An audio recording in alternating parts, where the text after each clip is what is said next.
MBL, a resenha travestida de conservadorismo.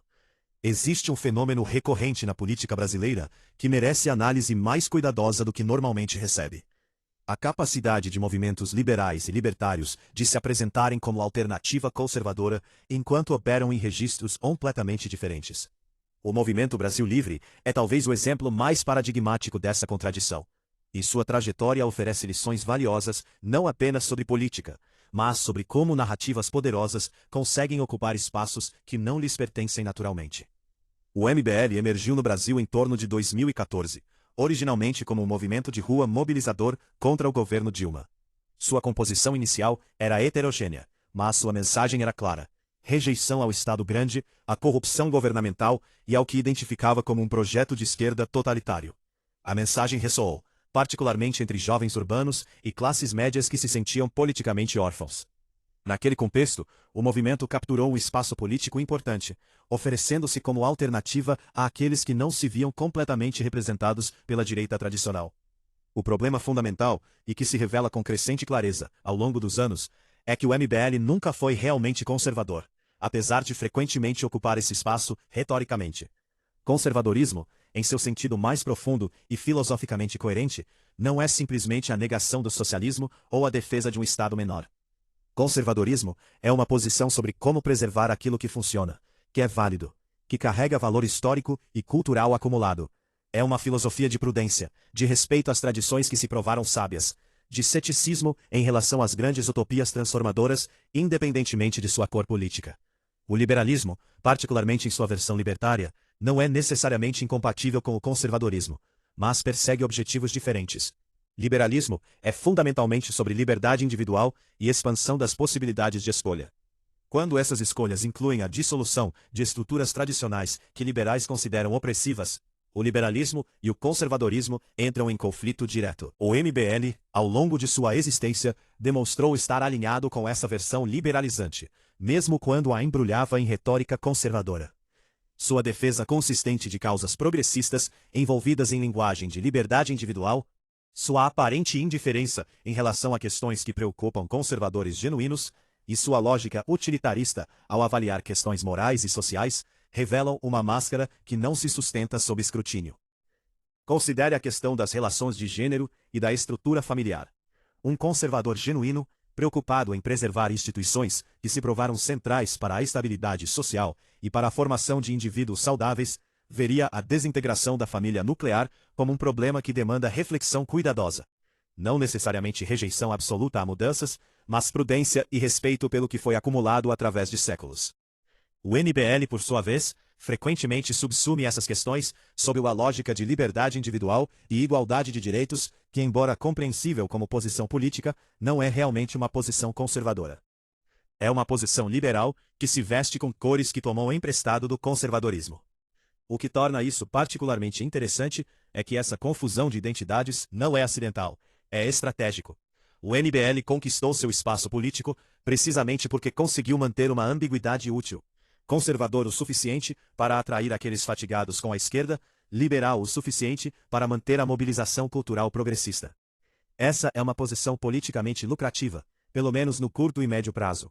É também, do ponto de vista intelectual, uma posição insustentável. A questão mais profunda, porém, não é meramente sobre coerência ideológica de um movimento político. É sobre o que essa dinâmica revela, sobre como narrativas funcionam, como são absorvidas e como indivíduos navegam por um mundo saturado de mensagens políticas contraditórias.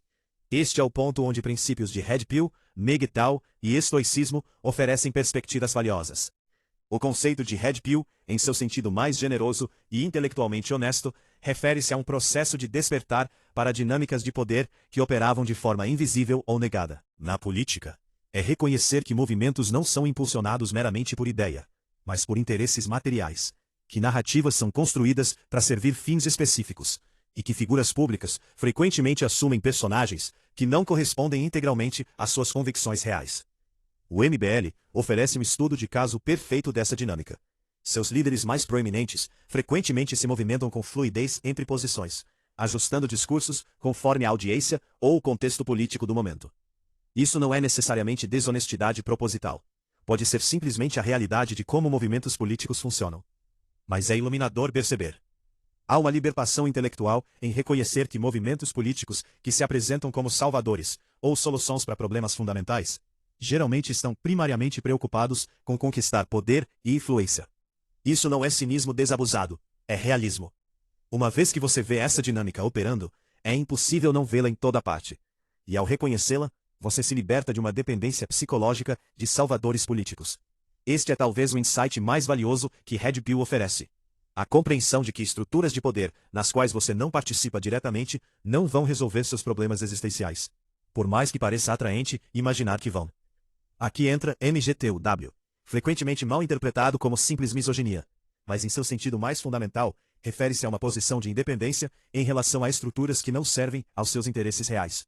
Transposto para a política, seria algo como reconhecer que sua salvação pessoal, sua satisfação, seu crescimento e seu bem-estar não virão de movimentos políticos, líderes carismáticos ou mudanças sistêmicas que você não controla. Essa é uma posição profundamente liberadora. Significa que você deixa de desperdiçar energia emocional e cognitiva em esperanças de transformação política, para direcioná-la para o que realmente está em seu controle: seu próprio desenvolvimento, sua independência material, suas escolhas individuais. O MBL, como muitos movimentos políticos modernos, prospera precisamente nessa dependência emocional. Oferece esperança de que existe uma alternativa, que existe uma força política que finalmente vai entender você, defender seus interesses, consertar o sistema. Essa esperança, mantida como combustível permanente, é extremamente eficaz para a mobilização. Aquele que coloca suas esperanças em um movimento político, por mais bem-intencionado que pareça, está delegando sua agência pessoal a estruturas sobre as quais tem pouco ou nenhum controle real. Quando inevitavelmente essas estruturas o decepcionam, ou revelam-se não serem aquilo que pareciam, a desilusão é profunda, porque a dependência era profunda. O estoicismo antigo, particularmente na formulação de Epicteto e Marco Aurélio, oferece aqui uma bússola valiosa. Epicteto enfatizava uma dicotomia fundamental: algumas coisas estão em seu controle, outras não. Aquilo que está em seu controle são seus pensamentos, suas ações, seus valores, suas escolhas dentro da esfera de sua influência direta. Aquilo que não está inclui reputação, riqueza, cargos políticos, decisões de terceiros, o curso dos eventos políticos. A sabedoria consiste em investir sua energia nos primeiros e deixar de se perturbar pelos segundos. Isso não significa apatia ou indiferença pelo mundo, significa discernimento sobre onde sua agência real reside. Nessa lógica, a reação emocionalmente saudável ao espetáculo do MBL, do PT, da direita tradicional ou de qualquer movimento político seria reconhecer que essas dinâmicas são largamente fora de seu controle. Você não pode controlar que o MBL mistura libertarianismo com retórica conservadora. Você não pode controlar que movimentos políticos são primariamente sobre poder. Você não pode controlar que narrativas políticas são construídas e disseminadas por atores com interesses materiais em jogo. Mas você pode controlar sua participação nessas narrativas, seu grau de investimento emocional nelas, sua propensão a acreditar que salvação virá de fora. O paradoxo interessante é que quando indivíduos genuinamente adotam essa posição estoica em relação à política, frequentemente tornam-se mais efetivos em termos de impacto real. Não porque se envolvem mais, mas porque seu envolvimento, quando ocorre, é despido de dependência emocional e ilusão. Alguém que vota em um candidato enquanto reconhece plenamente que esse candidato não vai resolver seus problemas fundamentais, que mantém ceticismo sobre promessas e que dedica sua energia primária ao seu próprio desenvolvimento, tem uma relação muito mais saudável com política do que aquele que investe esperança profunda em transformação sistêmica. O Brasil, como sociedade, tem uma relação curiosamente adolescente com política. Existe uma tendência recorrente de projetos salvadores que despertam esperanças enormes e rapidamente desapontam. O MBL é apenas a iteração mais recente de um padrão muito mais antigo. Movimentos de esquerda ofereciam salvação através da transformação revolucionária. A direita tradicional oferecia salvação através da preservação. O MBL oferecia salvação através da liberdade individual e eficiência econômica. Cada um deles capturou seus verdadeiros crentes, prometeu mais do que podia entregar, revelou-se ser principalmente sobre poder e interesses e deixou seus devotos decepcionados. O que isso sugere é que a questão não é realmente encontrar o movimento político correto. É reconhecer que essa busca por salvação política é fundamentalmente um equívoco. As estruturas de poder não são reformadas por movimentos que conseguem a mensagem certa ou têm os líderes certos. Elas mudam lentamente, através de processos complexos que nenhum movimento consegue controlar totalmente. E sua vida pessoal, seu bem-estar, sua satisfação, sua sabedoria, não virão através de vitórias políticas. Virão através de suas escolhas, seu desenvolvimento, suas relações, seu trabalho, suas convicções genuínas. O MBL, nesse sentido, é menos um movimento realmente conservador do que um sintoma de uma lacuna que existe na política brasileira. Existe o espaço para aqueles que rejeitam tanto a esquerda como a direita tradicional, que valorizam liberdade individual, mas também se preocupam com coesão social, que querem mercados eficientes, mas também instituições estáveis. Mas preencher esse espaço genuinamente exigiria coragem intelectual, que movimentos políticos raramente possuem.